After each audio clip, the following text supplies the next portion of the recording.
আবারও গণতান্ত্রিক অগ্রযাত্রার পথে ধাবিত হচ্ছে বাংলাদেশ। রাত পেরোলেই ভোট, আর এই ভোটের অগ্রযাত্রায় নির্বাচনের আমেজে মজেছে গোটা দেশ। এই মুহূর্তে আমরা রয়েছি মোহাম্মদপুরের কেন্দ্রীয় কলেজ কেন্দ্রে। দর্শক, এই কেন্দ্রটিতে ভোট গ্রহণের প্রস্তুতি জোরে সোরে শুরু হয়েছে, জোরে সোরে প্রস্তুতি চলছে এই কেন্দ্রটিতে। কিছুক্ষণ আগেই আমরা এখানকার প্রিজাইডিং অফিসারের সঙ্গে কথা বলেছিলাম।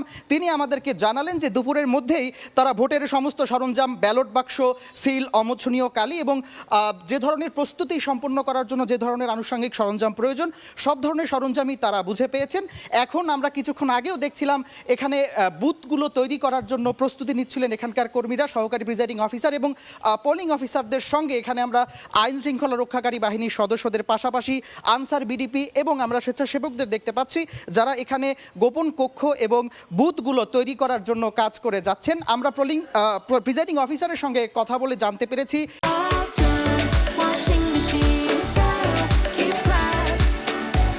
এই যে ঢাকার কেন্দ্রীয় কলেজ যে কেন্দ্রটি, এই কেন্দ্রটিতে মোট ভোটার রয়েছেন প্রায় 4000 এবং এখানে মোট 8টি বুথে 16টি গোপন কক্ষে ভোট গ্রহণ করা হবে এবং তারা আশা করছেন যে তাদের এই কেন্দ্রে কোনো রকমের কোনো আশঙ্কা ছাড়াই তারা সুষ্ঠুভাবে ভোট গ্রহণ সম্পন্ন করবেন।